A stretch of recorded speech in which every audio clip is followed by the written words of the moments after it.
everyone. Welcome to the Cine-Files. My name is Steve Morris. Hey, I'm John Roca. And each week on the Cine-Files, we like to take a classic film, break it down into its components, talk about its history, its significance, the filmmaking, the acting, the writing, the music, and talk about how it's affected movies throughout history. Yeah, and its effect on us as well, and how we came to it, and why we are choosing to highlight it any week that we choose a film, right? Absolutely right. Yeah. And this week our film is High Noon. High Noon. This is the classic Western. How'd you come to this film, John? High Noon. Interesting. Well, obviously, I've always been a cinephile since I was 10 years old, and I have such a soft spot for Westerns. Did you have the word cinephile? No, I know. Dad, I'm a cinephile. It was just like, Daddy, I love movies. But no, I was such a huge fan of Westerns, and I'd heard about High Noon many, many times, and the whole idea of one person against everything. And then I think in film school, when I was at Florida State, I wasn't doing a film school, but I was there studying film as a minor. That was one of the films that came up. And so I was like, okay, definitely, let's take a... So you watched it in college? Yeah, I rented it as a laser disc and watched it in college, or as a VHS. I can't remember. I was able to rent either one in the libraries and sit and watch in a place. So yeah. Yeah, for me, so my dad, you wouldn't think this from like the short, balding Jewish optometrist, but my dad wanted to be a cowboy.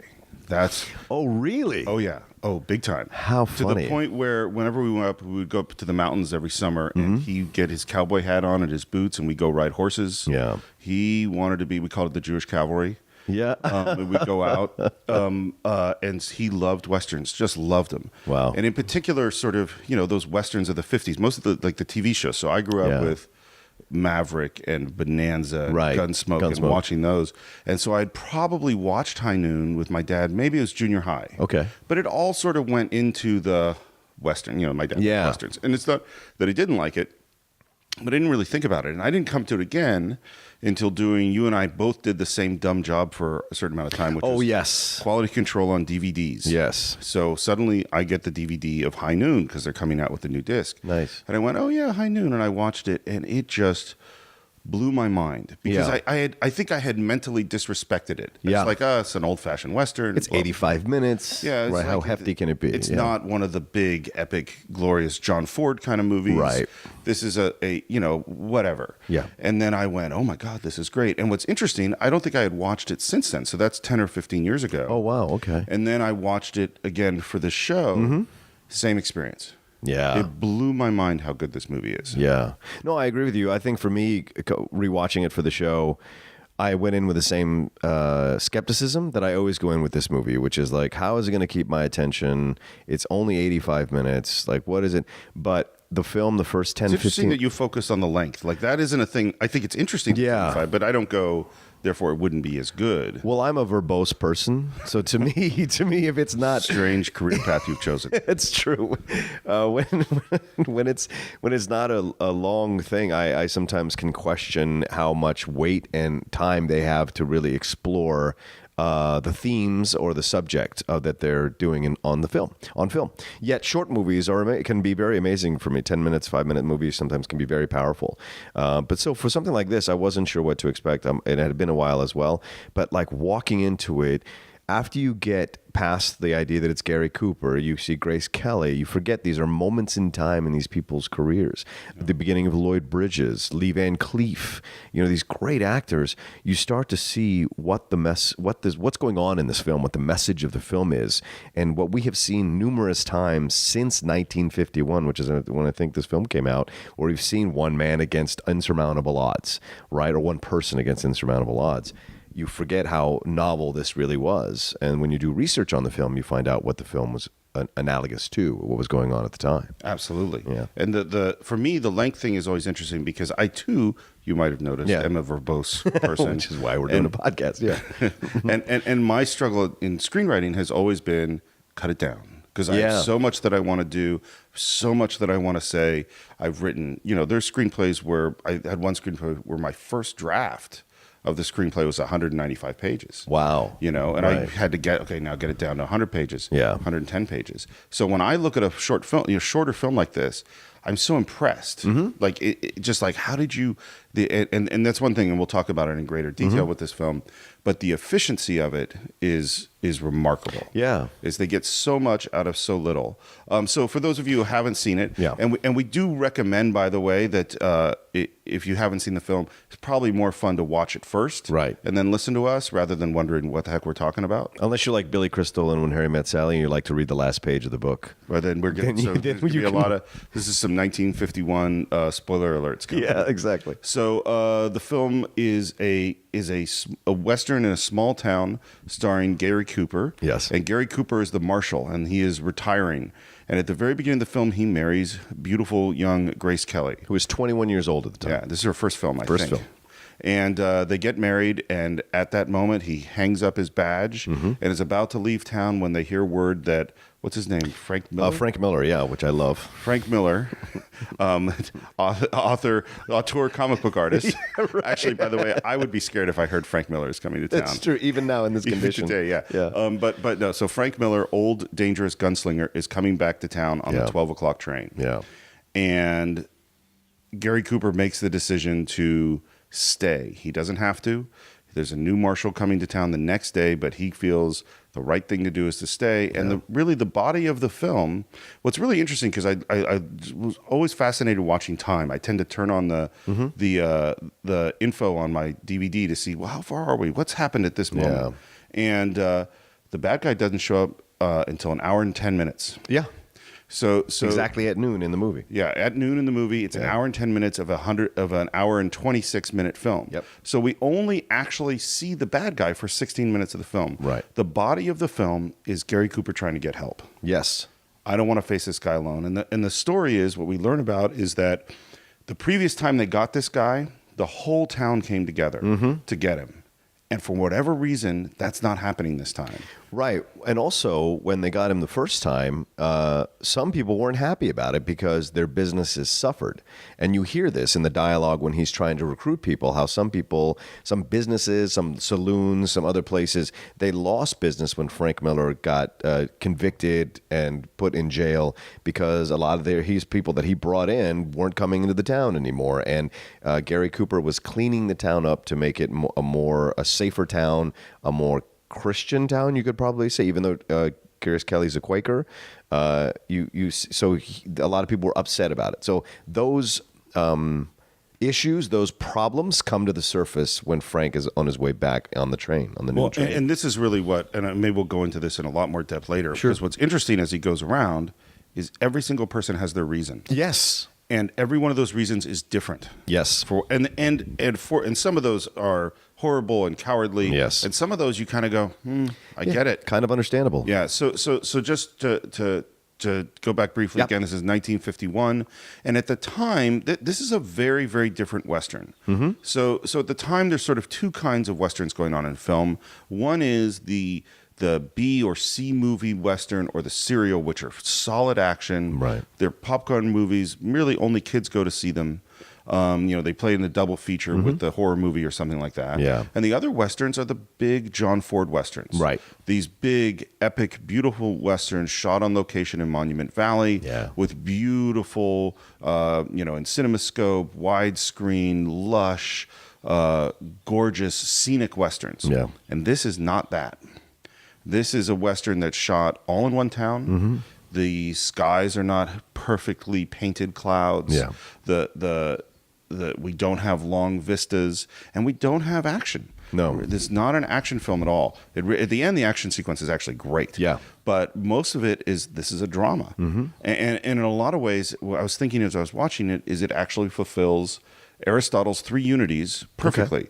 Okay. For those of you who don't know, in Aristotle's book Poetics, he pontificated on every topic, even ones he really knew nothing about.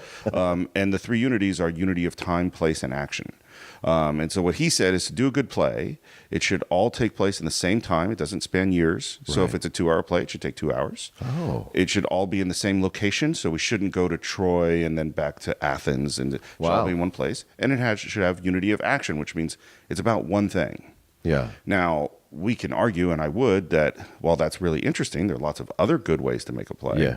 But this movie hasn't. This is unity of time, place, and action 100%. That's a very great point, Steve. Yeah, absolutely. Because his drive the whole film, and even when he questions himself, like that's what's so fascinating about this film.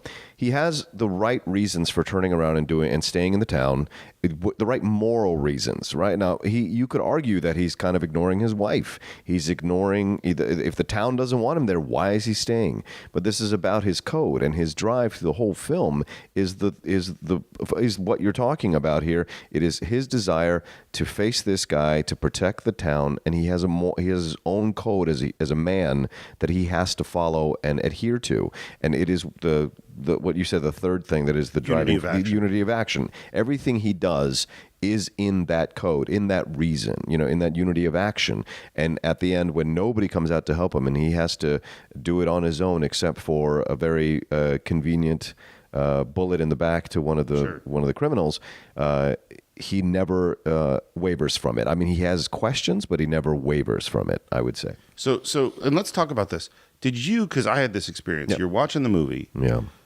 Did you at times question his code and go, man, maybe you should go? No, because enough people questioned him that were unsavory that made me stay like, no, this guy, he should do what he's doing because he has a responsibility to himself, to the town, and whether he lives or dies, he's living or dying on his terms, and I respect that. So I do too, but I wavered. I definitely waver watching that movie because, and let's go through some of them. Well, you're a dad. Yeah. I am not. So maybe I'm more singular. Well, there's a certain point where it's like, if nobody wants your help and none of them are going to help you, why am I protecting them?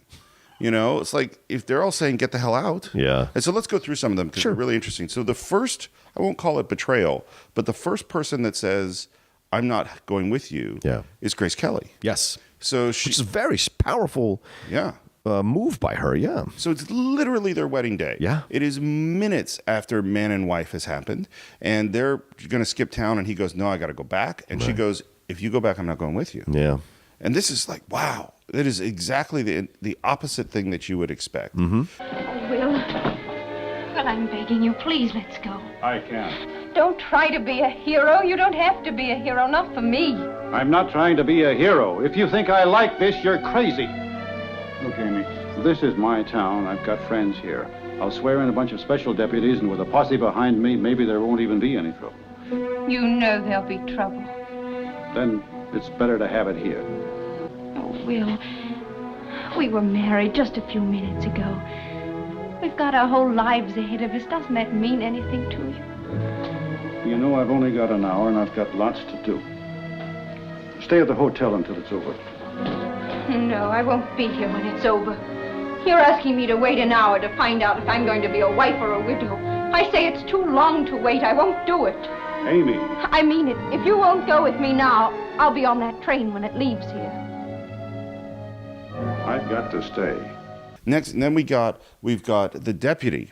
So the deputy is played by young Lloyd Bridges. Very young Lloyd Bridges, yeah. Good looking and strapping and kind of a dick. Phenomenal. Yeah. It's really funny because it's very modern. His guy is so millennial. Yeah. He's like, listen, I'll help you, but you better do this for me. It's not, he has no code. What is it that he wants done for him? He wants the town, he wants Gary Cooper to talk to the town fathers and tell them we don't need a new marshal. Let Lloyd Bridges take over. Let him be the new marshal. I should be the new marshal. Right. And feels betrayed. Yes. Because his boss didn't stand up for him. He thinks his boss didn't. Gary Cooper never confirms that he didn't stand up for him. We don't know. To do. Hold up a second. This ain't really your job, you know. Well, that's what everybody keeps telling me. Yeah, when I tell you it means something, so you can just listen a second. All right, I'm listening. Well, this is the way I see it. If you'd gone with a new marshal not due till tomorrow, I'd be in charge around here, right? Right. Well, tell me this, then. If I'm good enough to hold down the job when there's trouble, how come the city fathers didn't trust me with it permanent? I don't know. Don't you? No. That's funny. I figured you carried a lot of weight. Maybe they didn't ask me. Maybe they figured you were too young. You think I'm too young, too? You sure act like it sometimes. Come on. It's very simple, Will. All you gotta do is tell the old boys when they come that I'm the new marshal. And tomorrow they can tell the other fellow they're sorry, but the job's filled. You really mean it, don't you? Sure. Well, I can't do it. Why not? If you don't know, it's no use me telling you. You mean you won't do it? Have it your way. Yeah. And then he blackmails Gary Cooper and says, I'm going to fight this guy with you if you put in a good word. Right. And what does Gary Cooper do? He says no. Yeah. Okay. And let's get down to business. You want me to stick? You put the word in for me like I said. Sure, I want you to stick, but I'm not buying it. It's got to be up to you. And we're coming up against that code of honor. Yeah. Like, can you imagine you're in a life and death situation and you're going to go, no, I would rather put my life at greater risk than break my code of honor. Right. Now we have this guy show up. Oh, first we have a drunk show up. Yes. And he says he only has one eye and clearly has already been through some stuff. Yeah. And Gary Cooper says, no, I don't need your help. Right. Then we have a guy show up and says, all right, Marshall, I'm ready for the posse. Let's go fight him. Where's everybody else? Yeah. And Gary Cooper says, don't worry, I'll go get him. Right. Then we go to there's so many of them. Yeah. We go to the big church meeting. Yes. And he makes this speech, and you can see everyone's going, all right, I guess we have to fight this guy. Yeah, there's a division within the church. And then they start talking about it. And to me, this is like the moment of where politics get in the way. Mm-hmm. When big groups working together don't do the right thing. Right. And even, I'll only call him Uncle Billy, but it's Thomas Mitchell, who's from It's a Wonderful Life. Yeah. He's in Gone with the Wind. He's in Mr. Smith Goes to Washington. Yes. One of my favorite character actors. Absolutely. In a really different role for him, I think. He's the mayor of the town, and he gets up and he says this lovely things and thanks the marshal, and then he says, get the fuck out of town. Yeah. He really does. He does not say fuck. You're right. You all know how I feel about this man. He's a mighty brave man, a good man. He didn't have to come back here today. And for his sake and the sake of this town, I wish he hadn't. Because if he's not here when Miller comes, my hunch is there won't be any trouble. Not one bit. Tomorrow we'll have a new marshal. And if we can all agree here to offer him our services, I think we can handle anything that comes along. Now, to me, that makes sense. To me, that's the only way out of this. Will, I think you better go while there's still time. And his thing is, you've done your service. Please get. And you could see in his mind, on some level, he's protecting Gary Cooper, but on some level, it's just cowardice. Well, it seems like there's what's great about these films that focus on a small town is it takes one event to expose the fissures, and I think when a film or a play is well written, the fissures are so powerful when they occur, and they can be very subtle, but they're still no less devastating. And I think the different people that he encounters as he goes through and the different ways that he's rejected, even up until the end when he thinks he's got at least one guy on his side, the guy says, well, listen, I've got a wife and a kid, and you can't put me in this position. Like, It's the guy we originally met saying, where's the rest of the posse? Right. Then Gary Cooper comes back into the movie and says, hey, it's just you and me. Just you and me, man. And you watch it. It's great. And you get it. You totally man, I don't know. Absolutely. And you even have the old marshal, which is played by Lon Chaney. Lon Chaney Jr. So great. And he says this great line, which I think explains so much of the movie. He says, people need some time. Yeah. When they're to get ready to go make a sacrifice. Yeah. And it seems as if the time before, when they first put this guy away, they had buildup. They had the threat. The guy was doing stuff right then. Right. And it built probably over weeks or months or years until finally the town said enough is enough. Yeah. And they came together all as a unit and they were ready to do it. Yeah. Now we have no time. Right. We have an hour and a half of the movie and Gary Cooper's going around and there isn't unity. And so everyone's kind of going, well, I'd stand up if everybody else stands up. And even so, and even the old marshal, he doesn't get up to help Gary Cooper. He has his own reason. Yeah. But he doesn't get up. Yeah. There's an expression in screenwriting and filmmaking, which is show, don't tell. And show, don't tell is, to me, one of the most profound lessons in filmmaking. And it is that I don't want to explain to you what's happening. Right. I want you to observe it and understand it. And there's so many scenes in the film that do this. One of them, again, great character actor, Harry Morgan from MASH shows up. As a much younger man. Yes. And he says to his wife, he sees Gary Cooper's coming, and he says, tell him I'm not here. What a cowardly move. Yeah. And so wife has to go lie to him. And in that scene, it is so clear that Gary Cooper knows that she's lying. Yep. and that she knows that he knows. Yes. And yet they both kind of go through this thing. That is a great example of show don't tell. Or another one being there's the barber. As soon as we hear the bad guys coming to town, the barber says, we got to start making some coffins. Yeah. So Gary Cooper shows up at the barber's chair and gets himself cleaned up because he'd been in a fight. We can talk about that too. And he goes, what's that noise? And the barber gives the guy, hey, shut up, stop. And comes out and says, okay, goodbye, Gary Cooper. And as he's leaving, Gary Cooper goes, you can get back to work now. Yeah. Again, showing he knows. He knows what they're doing.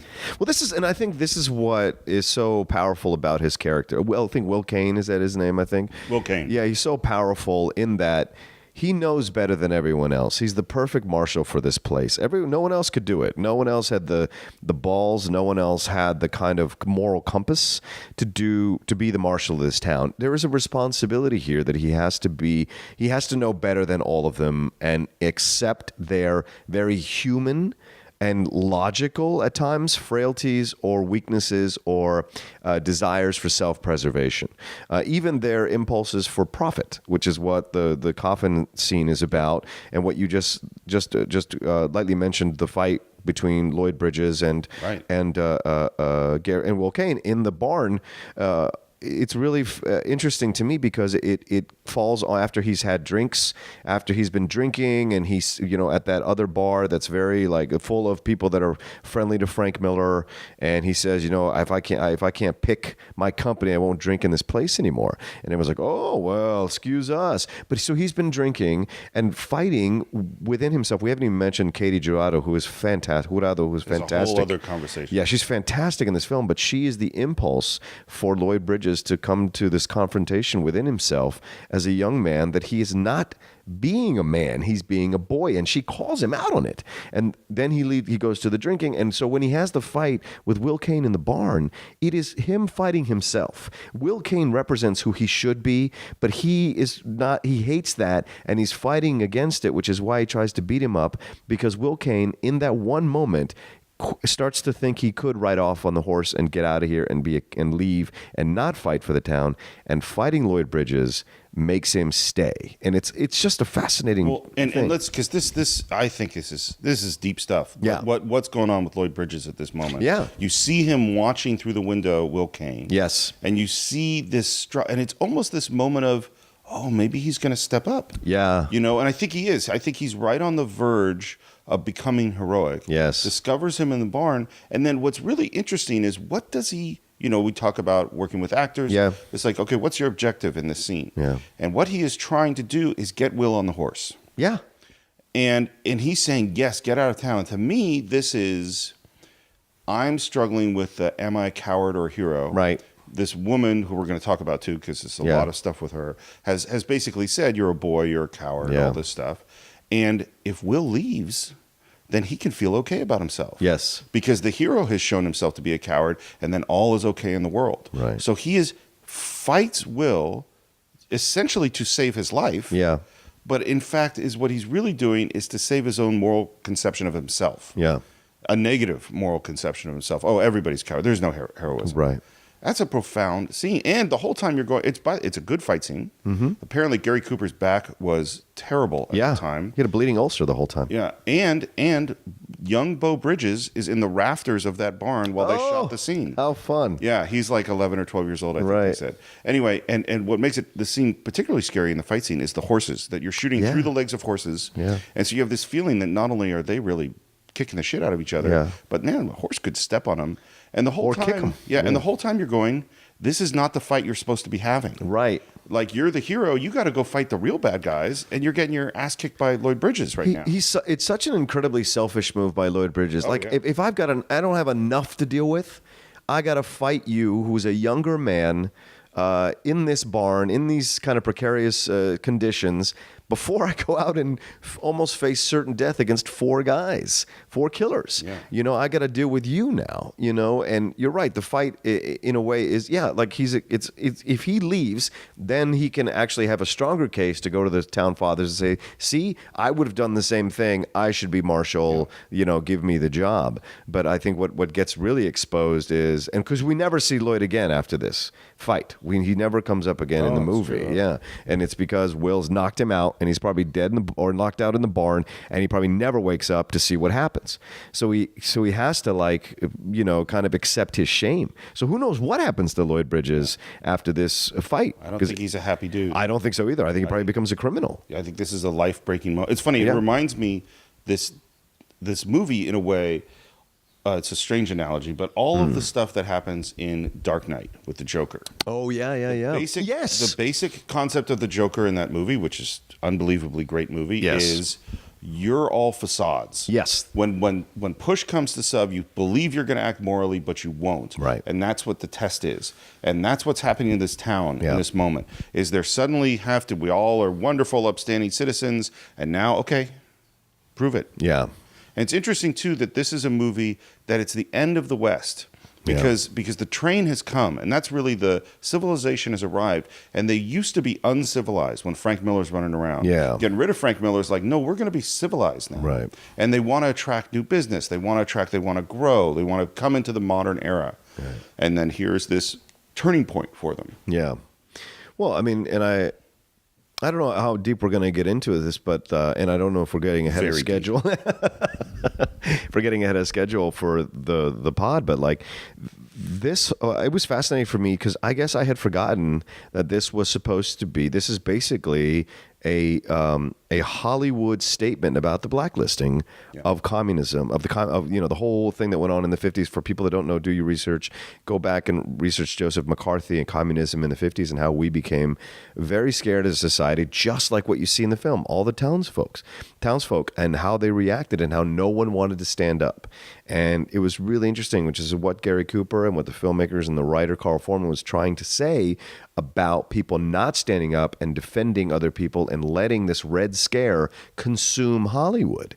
And I had no idea, or I had just forgotten, I guess, that this was supposed to be that kind of statement. And when you see the movie through that prism, it is fascinating to see the archetypes that he uses through those characters of people you would see in real life or in this whole struggle that happened during that time in the 50s here in this country. Yeah, you have the businessman and the politician and the church, the family man. You have all these things, and what you see is that it's really difficult to stand up when you're on your own. Yeah. And that's what and this is right at the beginning of the Blacklist. And Lloyd Bridges didn't work for 7 years after this movie. Yeah, because of that, right? And he has this great performance in the film. Yeah. Let's talk too. We haven't talked enough about Gary Cooper. Yes. Gary Cooper, to me, is one of the most interesting actors of the of this era of Hollywood, from the 30s through the 50s. Yeah. And I'm going to say this in the worst way. He's not a great actor. No. He doesn't have a wide range. Mm-hmm. His way of delivering lines is stilted and odd. And yet there is something, and let me put this in a different way. There are some actors who we expect to be chameleons. Yes. Daniel Day-Lewis, can play anything. Right. And there's other actors who we expect them to be themselves. Yeah. So Arnold Schwarzenegger or John Wayne, or we see them to see them. Yeah. And Gary Cooper is definitely in that category. Yeah. And there's something, and people said this about him, they would see him act on the set. And they would go, he didn't do anything. Nothing here. Right. And then you watch him on film and go, there is something here. Yeah. Well, I mean, watching him in Mr. Deeds Goes to Town. Is that what it is, Mr. Deeds? No, Meet John Doe. Meet John Doe. I'm sorry, Meet John Doe. And then in Pride of the Yankees. Yep. And in this movie as well. And a number of other movies. Sergeant York, yeah. He is what this is a great point you bring up, Steve, because to me, I always felt when you're watching him, he's like a reluctant film star. Yeah. It's not it probably wasn't necessarily 1,000% his goal. Who knows? I mean, maybe there is, I should have done some more research on his biography, but like, it doesn't feel like by his performance that he is necessarily a man who wants to impress you with what he's doing. No. He says the lines, he delivers them as earnestly as possible, as believably as possible, but there's an essence to him on film that I think people gravitate to because there is a vulnerability to every part he does that just radiates off him, and a feeling of this who we should be, who we would like to be. And there are certain actors that really make a career out of playing those kind of parts. He has a tremendous honesty. Yes, It's just, that's a great He's honesty. just, this is who I am. Yeah. And he is really, I would say, maybe the ultimate American actor. Yeah. Just like as an iconic, this is an American of a certain time. Yes. Of like, this is who America is saying that they are. Right. Which is why he's the pride of the Yankees. Yeah. It's why he's the guy at High Noon. Yeah. And seen in this film, after rejection, and carrying the weight on his shoulders getting bigger and bigger, and the knowledge of his essentially certain death rising on him. And after the fight with Lloyd Bridges, he's alone in his office, or thinks he's alone. Yeah. And he cries. Yeah. And that moment, to see Gary Cooper, the strongest, toughest, silent type in the world, put his head in his hands and cry. Yeah. That's a lot. Yeah, very powerful moment. And for 1951, probably incredibly ballsy to show your hero doing that. But I think that's why the film stands the test of time. It is set in a certain time, but is still incredibly modern. No matter when you're watching it, it's timeless. So speaking of which, and the modern elements, let's talk about Mrs. Ramirez. Yes. Tell me her name again. Katie Jurado. Katie Jurado. Jurado, yeah, Jurado from Mexico, Mexican actress. Yeah. So first of all, just using an actual Mexican actress to play a Latin role in a film in the early 50s is unheard of. Yeah. No one did it. Yeah, it was very rare. And she's so powerful. Oh, yeah. So understated, so commanding her space. And they made her a businesswoman. She wasn't cleaning things up. She wasn't working in the barn. She wasn't on the farm. She was a businesswoman. And obviously, I think there's illusions that she was a former prostitute. There are moments where there are like when she's negotiating the deal with the businessman, and he starts to say, "Well, my wife thought she has this incredibly powerful stance." I don't think that's what it is. Okay. Because what's interesting is that she's well respected in the town. She is. And that what I think it is not that she was a prostitute, but that she clearly is having sex with people. Okay. Which because she was era, with, right. And that's one of the interesting things about the film. That's a good point. When we are introduced to him, she is sleeping with or having a relationship with Lloyd Bridges. Yes. And she's an older woman with a younger man, which again is really unusual. Yes. It's very clear they're sleeping together. Yes. In 1951-ness. Yeah. He's in her room. He's kind of getting dressed. We're like, yeah, they're sleeping together. Right. Then it becomes very clear that her previous man was Gary Cooper. Or Will Kane, right. Yeah. And that she obviously still has feelings for him. Yes. And Gary Cooper has just gotten married, and now he's at one point has to go upstairs to see her, and Grace Kelly is around and aware of this previous relationship. Yeah. It's like, oh wow, we have sexually active, professional, well-respected Mexican woman with a very, very powerful character in this film in 1952. Yeah, and before Will Kane, she is with Frank Miller. Right. So it's a fascinating thing. She adapts to whatever the town is to survive. And the speech they give her before she leaves, when she's talking I can't remember if she's talking to Grace Kelly or if she's talking to the town father or talking to Lloyd Bridges, who comes back into, it's when she's talking to Lloyd Bridges, when he comes back to her after he says he's not going to come back to her, when he comes back to her to make out with her, try to be with her again, she says, I'm alone in the world. And I'm a Mexican woman. I'm the only one who's going to take care of myself. I have to do what I have to do to survive. And that is such a powerful speech they gave her, especially at that time. You're seeing this kind of character in this movie, and she's doing what she needs to. So all that she's done has been a way of surviving. She understands the world. She's not wide-eyed or doe-eyed about the world or any kind of idealistic view. She's a very real view of the world in her mind, and has done what she needs to do because she understands the world's a hard place. And she has a moral core. Yes. Definitely has a moral core. First of all, she says to Lloyd Bridges, you now no longer have the right to touch me. Right. Which is a really powerful moment. Right. And then she's talking to Grace Kelly and going, how can you walk out on your man? Yeah. How can you leave your man is about to fight for his life. If he were my man, which is an interesting moment because you kind of get the sense that that's probably what she would like. She would have wanted, Yeah, if he were my man, I would grab a gun and I would fight by his side. Right. And you see that, and it is a perfect plant in the sense that A plant is something that you set up early that you're going to pay off later in your film, and it's a perfect plant because it doesn't feel like a plant. Yeah. It's a great scene, and then later on in the film, of course, Grace Kelly is back. Yeah. And there's a wonderful shot where she's waiting, and you see a gun in the foreground, and you suddenly go, "Oh, Yeah. she's going to help." It's the guy's gun who had abandoned him earlier. Yeah. Right at the end. Oh, I didn't notice that. Yeah. I didn't realize that. It's that guy. He took off his and hung it up. But I want to say that as a member of, as a Latino guy, that is standard practice for a Latino woman.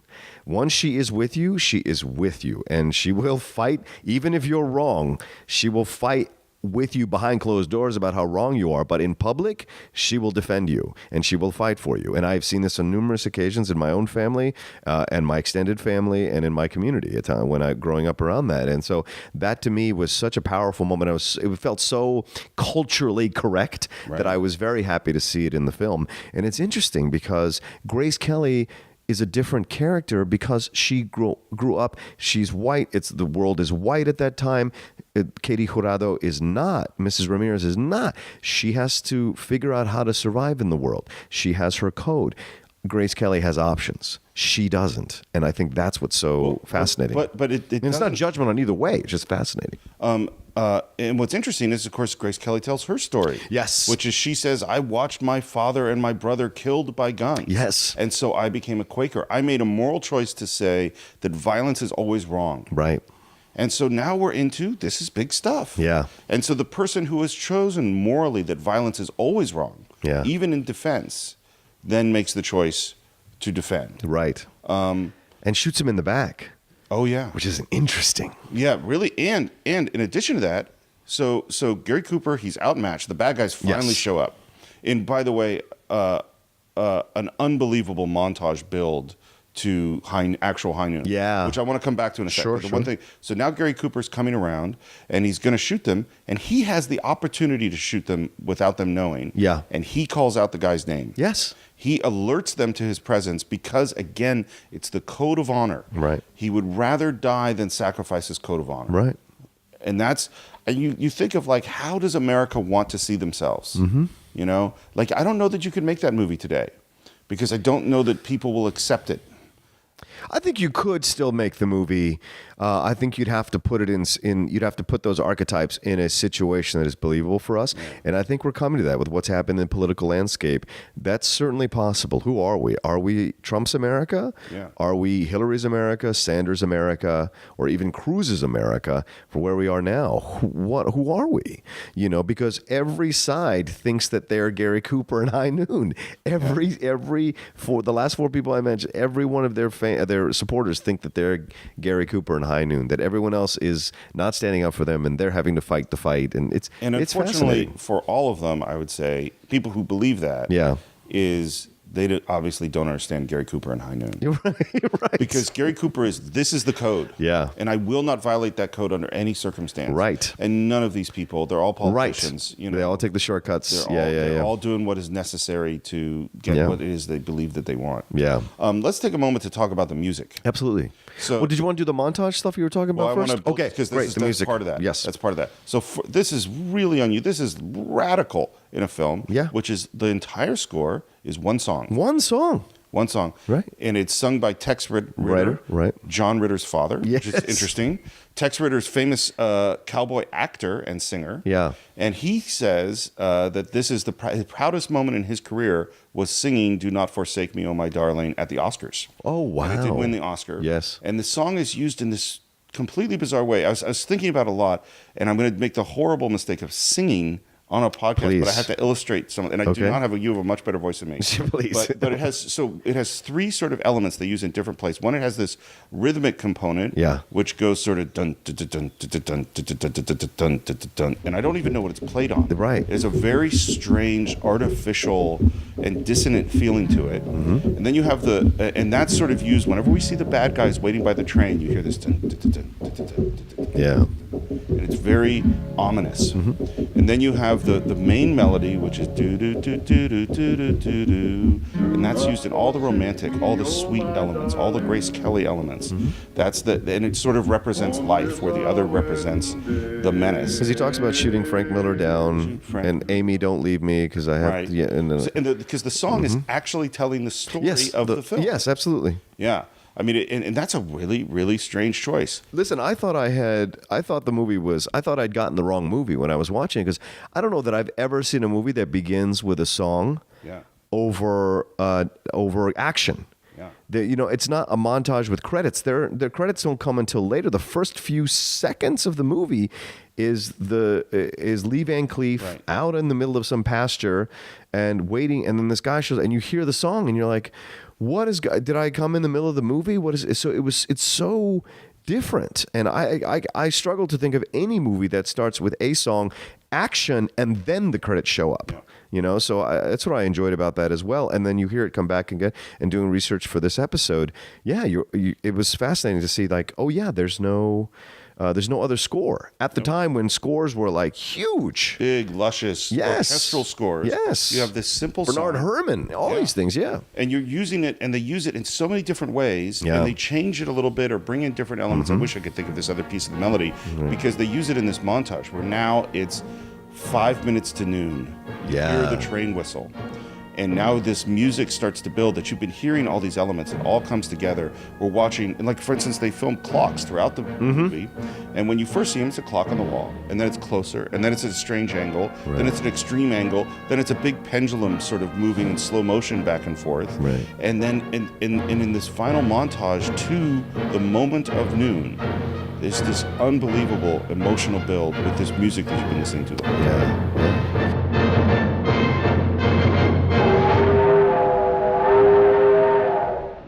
And it works. I don't know why it works, but it works the way they've constructed it. And I think because the tension is so palpable, you don't need that underscore of like, nee. And what you saw, like you mentioned way earlier at the beginning of the podcast about B and C cowboy movies at the time, they would have totally had like dun dun dun or something like these moments. But I think the movie would have suffered if it had a score like that, because the moments are allowed to breathe without it. Yep. You're allowed as a viewer to take what you can from it. In doing research for this, I found that there are conservative people who believe this is a conservative film, and there are liberal people who believe this is a liberal film. And so that's what's so great about this film, is that it's open to interpretation, because you don't have the score to make you feel something. It's your choice to feel what you need to feel. And I think it is a conservative and liberal film. Yes, I think one of therefore an American film. That's precisely it. And this is not that this is a political podcast. No. But I think one of the mistakes that we make is we look at things as us and them. Mm-hmm. And so conservatives go, this is a conservative film because it has classic heroic American values. Yeah. As if liberals don't care about those values. Right. And it's a liberal film because you have this empowered woman. She's a Mexican woman who's in charge of her life. There's a person who believes in law and order and not in criminal. And liberals believe in those things and think, that conservatives must not believe in those things. Right. And it's like, we look at the world in different ways, but in fact, the basic core values, these are values that we share. Yeah. We've all been in those situations, or admired people, no matter what our political bents are, who have had to stand up and fight against a system and fight. I mean, Teddy Roosevelt did that as a Republican. Yep. You see other Democratic presidents have done that. So it's like, it's really, Lincoln did that as a Republican. So it's like, it's a swinging fence a swinging gate on a fence back and forth. It depends on what your interpretation is and which way you're going, but it works either way. And I think that's what's so great about the film, and so great about the character of Will Kane. It is who we want to be as Americans, which is why Gary Cooper was the perfect choice. He's 51 years old, right? He carried on an affair with Grace Kelly through the movie. What? Yes, they had an affair through the whole movie, which is, she's 21 years old, which stands to reason. She married Prince Rainier, who was 30 years older than her. So there are some women sometimes who have they just like older men, and that's how it is. And it was her first film role, which we talked about. The producer saw her on stage on a stage in a play, and immediately got her on there. And then all this happened. Stanley Kramer, by the way. Stanley Kramer, yes, Stanley Kramer, who I thought directed the film, but didn't. Because I love Stanley Kramer. Judgment at Nuremberg is one of my favorite films. And so, and so when she came in there. So of course. Of course. But it's the story behind the scenes is just as fascinating as the story on screen. Well, and you have Gary Cooper he's past his prime. He really is, in many ways, as the film and in real life. Yeah. And this is, to be clear, this is a small budget movie. Yes. $730,000, which even at that time was a very small budget. Yeah. Shot in 28 days, all in one location. Yeah. It is. You get the aging star, and somehow they made this magical film. Yeah. Nominated for a bunch of Oscars, lost in Best Picture to The Greatest Show on Earth. Yeah. Which is Cecil B. DeMille, Burt Lancaster. Not such a great movie. Right. And the rumors are the reason it won is because of the Red Scare, and DeMille was one of those people that wanted to out people as communists, and the Academy gave the Best Picture to that film in order to appease the people who were fervently on the Red Scare bandwagon. Yeah. Fortunately, which is ironic as hell considering what this film is about against it. You know? Yeah. I mean, this is as classic American as you get. Yeah. Let's talk about the influence of this film. Sure. I think High Noon, even for people who haven't seen it, this phrase "High Noon" is one we carry around. Oh, it's going to be High Noon. Yeah. High Noon is the moment that you will be tested. That's the meaning of this. Yeah. And it comes from this film. This idea that everything's going to come together in this one moment, and what your character is will be revealed. Right. That's something that not just in film, but throughout society has sort of this movie typifies. Yeah, it works all around. Even people who haven't seen the film, they just hear the term and that makes sense. Yeah. And I think in a lot of ways, even though there are obviously lots of great Westerns made, this to me is the archetype. Interesting. Not The Searchers, not My Darling Clementine, not Stagecoach, Right. It's this movie, and for me, yes, and part of it's the one man, it's the gunfight, it's the. It's funny. So I teach film school, as you know. Yes. And one of the jobs I have, they hand me a syllabus sometimes, and they tell me these are the things we want you to teach. Right. And at one point, I had to teach 3 or 4 classes that were explaining every film genre and how they worked. Wow. So it was what is science fiction? How does science fiction work? What's a horror movie? What's a thriller, et cetera? And because you know me, I'm going to have to figure out, okay, what do I think that is? Yes. And so I thought a lot about a Western and what is a Western? Of course, a Western is set in the Old West and there are cowboys and horses and stuff, but that's not what it is. That's not like that. That's just a setting. Yeah. And what I finally came up with was I think what a Western is you are on your own. Yes. In our world today, if I'm injured, there's an ambulance. I got a phone. If there's bad guys come, they're police. If those police get killed, there are more police. Yeah. If those get killed, there's a helicopter. If we have bigger problems, there's a National Guard. There's an army. We exist within a society where there is always help. We're never alone. And in the Western, in the classic Western, there's no help. Yeah. This is up to you. You're out there. And whatever problems you have to solve, which is why the Western is such an American genre. And this movie is the Platonic ideal. I know I've referenced both Plato and Aristotle. Yeah. It's a deep shit on this podcast. But it is that he is on his own. The whole movie is going, you're not getting any help. Yeah. You're on your own. Well, and that's a great point you bring up, Steve. I saw Hombre recently, which is the Paul Newman film where he's a half Indian. Never seen it. Oh, really? Oh, I think it's a very good Western, and he's on a stagecoach. Nobody wants to talk to him because he's half Native American. They think he's what I don't know what the term is for a mulatto, for half Native American, half white. They don't want to talk to him. He's by himself until they get attacked by these band of criminals. And all of a sudden, he has to save them. He doesn't have to. He can save himself, get out of there. He knows how to survive. But because he has a code, he has to take responsibility for these people that are on the stagecoach to not let them die, to find a way to get them to get them to safety and kill these criminals. And he doesn't have to because they've turned on him just like in the movie. And so you're right. There are shades of what you're talking about throughout Westerns, throughout everything. Even The Wild Bunch, which is as insane a Western as you'll find, they're facing such insurmountable odds. They don't have to go back and save their friend. They don't. but they're facing Robert Ryan, who's coming after them, but then they decide to go in. Borgnine and all them decide to go in against all odds, alone, no other help but each other, to try and face these things. And that's such a great point you make. And if you look at like Butch Cassidy and the Sundance Kid, yes, which is a story of the end of the West, what is happening is people aren't on their own anymore. Right. Society is reaching the West, and there is no space for Butch Cassidy and the Sundance Kid anymore. Right. They can only exist in the you are on your own world, in the world where there's trains and telegraphs and who are these guys? Yeah. Suddenly they have to go to Bolivia, a place where they could be on their own again, theoretically. Right. And even when you get to this movie is referenced in Die Hard. Yes. Is that the idea of the iconic hero, Gary Cooper? This is who John McClane is aspiring to. This classic American. I'm going to stand up against all odds by myself, right? Because that is the right thing to do, guy. Right. He could have just saved his wife, got her out of the Nakatomi Towers, and been fine. Yep. But that's not his code. No, he's got to do the right thing. Yeah. And it's also Gary Cooper that I think all the spaghetti westerns, the anti-hero westerns, are reacting against. They're saying, okay, here's this perfectly pure guy, Gary Cooper, and that's what. And it's like, no. That's not. Now we're in the '60s. This is not who people are. Right. People aren't that pure. We're complicated. We've got bad parts in us. We're evil. Yeah. We have dark sides.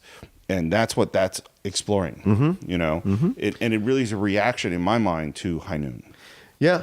Oh, that's great. Yeah, that's perfect. And I think you're right. I think what you talk about with High Noon, it is the zenith of Westerns at that time. Like from everything that's been leading up to it takes the genre and puts it on a whole nother level, whole nother scale.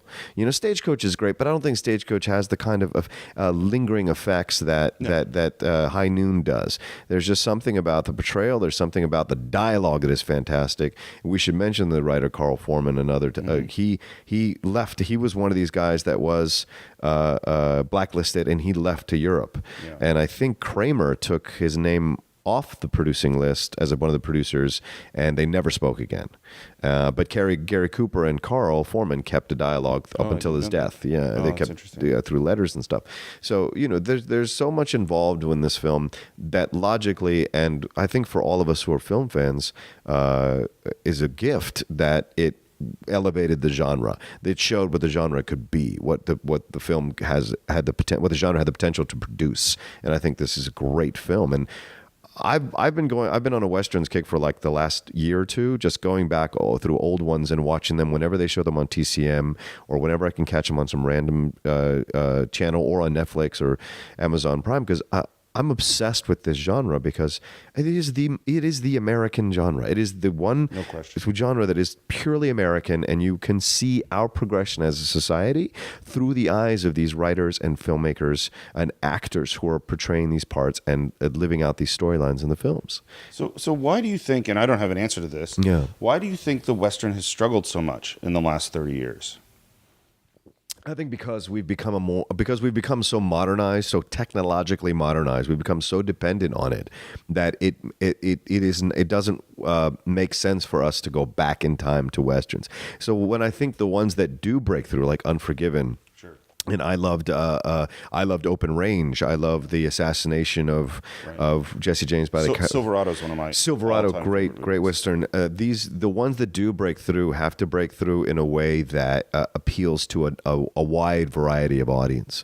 And there are some that are very like almost independent, like the assassination of is, but there are other ones that are more appeal to more masses, because I think we always have to come back to our core, but we don't need to have it all the time, because I think at the time in the 50s and what have you, we were exploring our limits, our potential as a society, space travel, going to other countries, like communism. There was so much that was happening. There were a lot of frontiers. Yes, a lot of, and nowadays I think we've kind of hit all the frontiers. The only thing left is technology, and we see that with the advent of sci-fi in the last 40 years as a film genre. It's too bad, because to me it almost as if it's ceased to be a genre. Like it used to be. There were regular Westerns. There are tons and tons of Westerns made every year. And now it's sort of a specialty. Yes. Oh, they're going to do, 3 years have gone by, we're going to get another Western. Yeah. And it's interesting because like one of the things I always think about is that in the first westerns in the early silent days. So, for instance, the Great Train Robbery. Porter, Tom Mix, and all those guys back then. So right? One of the most influential short films of all time is 1912. Well, that's only 30 years after the 1880s. Yeah. And in most of the country, it was still really the Old West. Yeah. It was still, maybe the train came, but they didn't have phones. They didn't have all the, Right. and so that, and in fact, Wyatt Earp was an advisor to films. Yep. Into the 20s, And so that the connection to the Old West, if your grandfather was in the Old West. Yeah. And now I think that disconnection has been severed. And it's really, and it's unfortunate, I think, for several reasons. One, because I just love them. Yeah. And two, because I think that people often mistake genre for content. Because they go, oh, it's a Western, therefore it's supposed to be this. Interesting. And the High Noon is a perfect example. You look at High Noon versus Butch Cassidy and the Sundance Kid versus The Searchers, and you go, oh, these are vastly different kinds of movies. Yes, absolutely. They share a setting, but that it's not that we can't tell a serious story or a really funny story, Right. or a really scary story set in the West. We can. But people have this certain expectation. Oh, it's a Western. It's got to be like that. Yeah. Yeah. And I think that's what can sometimes work in detriment to a Western. What I find ironic nowadays is that I've been enjoying Westerns from other countries. Like The Proposition is an Australian Western. Oh, I haven't seen it. Oh, God. It's so good. Guy Pearce and Danny Huston and Brendan Gleeson. Just great film. And I just saw one the other day with Mads Mikkelsen and Eva Green that's set in Dutch. It's a Dutch Western, and then we've got one that just came out that a lot of people are underground talking about, Bone Tomahawk, which is a horror Western with Kurt Russell that is supposedly fantastic. And so I don't think the idea of the Western will ever die because we as human beings, and I see because a lot of other countries see what we do with the Western and want to imitate it. Obviously, Sergio Leone did that in the 60s. There is something so intrinsically American about it that it'll never die in our society as a potential film to make, because we always find our way back to our core as a country, and the West is who we were. The Expanse, all that implied, the terrible things we did to expand as a nation, as a country, but we are that. We are definitely one against the wilderness, against the odds, against whatever, standing up. And when people are telling us, no, you can't do it, you shouldn't do it, it'll blow up in your face, we persevere, we push forward, regardless of the results. Well, and this is why that idea to me of you're on your own is so profound, because what it does is it burns away all excess of character in a crucible. And so it reveals, like, okay, now this is who you are. It's High Noon. Yeah. This is your moment. Who are you? And we see revealed in this film, each one of those characters, what happens in that moment. Yeah. And Western is so good at doing that because there's so little distractions of anything else. So what are your final thoughts on this film? Oh, just that it was great to rediscover it again, especially for something like this. So my analytical mind was more in motion as I was watching it, rather as something, I like to revisit it. So I think it's definitely one I recommend. If you haven't seen it, or if you have seen it, after you listen to us talk about it, go back and watch it again with some of the things that we've given you, and I think you'll get an even deeper and fresher perspective on the film. And I'm very happy it exists. It's certainly something that we should always come back to as a touchstone in Westerns. Yeah, absolutely. And for me, there's certain films that I go and I watch for educational purposes or for interest. Oh, let's check this out. So older films, silent films. And I'll go, at the end, I'll go, oh, that was really interesting. Yeah. Or that moment was really instructive. Or this thing was great. And then for the rest of it, you judge it by its time and you go, all right, maybe not so much for me, but I'm glad I watched it. That's not true of High Noon. Yeah. High Noon, for those of you who haven't watched it, watch it. You will like it. It is fast-paced, it is compelling, it's dramatic. The tension rises continuously throughout the movie. It deals with profound things in a modern way and still has that feeling of being an American classic. Yeah, absolutely. All right, that's it. That's it for the Cine-Files. Yeah, and where can people follow you, Steve? You can follow me at SR Morris on Twitter. And also you can, if you're into politics, you can read my political blog, civilvoice.com. Yeah, great blog. I've been enjoying reading your posts on that, and all the stuff you're talking about. It's really fascinating. It's good. And it's not one way or the other. It's very much almost like Gary Cooper. You want to kind of bring everything. Trying to walk a fine line in that blog. You are of making people think and not just getting people angry. Absolutely. And you can follow me at The Rocha Says, ROCHA, on Twitter and on Instagram. You'll see in all the hosts that all the shows that I'm hosting, and also all the shows that I'm guesting on. All right. Thank you for tuning into this episode of the Cine-Files, and we'll see you next time.